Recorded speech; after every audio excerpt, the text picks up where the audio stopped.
Late last night, Indiana lawmakers passed Senate Bill 1, and that bill, over 300 pages long, would cut real estate taxes for Hoosiers, but give local government the ability to levy an income tax. And Alexandra Goldberg joins us now. And Alexandra, we found out the governor did sign this into law.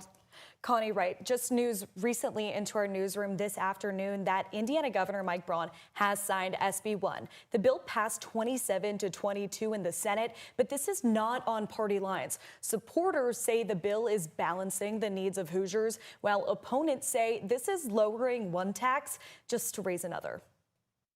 Indiana lawmakers had their eyes on cuts to property taxes. And Tuesday afternoon, Senate Bill 1 was signed into law. In general, what this bill is doing is it's shifting the responsibility and it's shifting the blame from one unit of government to another unit. Clarksville Town Manager Kevin Beatty says the bill mandates real estate tax relief, but that's where the city gets much of their revenue.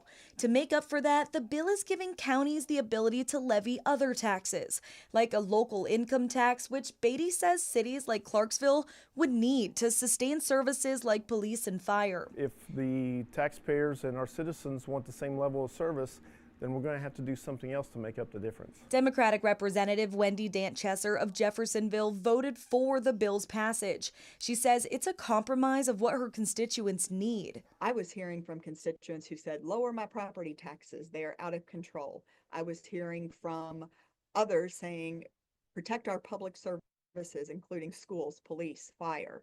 And what I believe Senate Bill 1 does the best as it can is balance all of those voices. She says local services will still be protected in Clark County. In greater Clark County schools in the city of Jeffersonville will actually see an increase in funding. So giving property owners an opportunity to see a lower tax bill was a benefit to our residents, while the local services, again, on aggregate, we're still protected. But Beatty says property tax relief will take a hit to an already lean Clarksville budget. So when we take a hit in revenue, that either means layoffs, that means changes in services, deletion of services, or the imposition of other rates or fees or taxes. For homeowners, Dant-Chesser says Hoosiers won't feel the impacts this tax season, but will see changes to their pocketbooks over the next 3 years. In southern Indiana, Alexandra Goldberg, WHAS 11 on your side.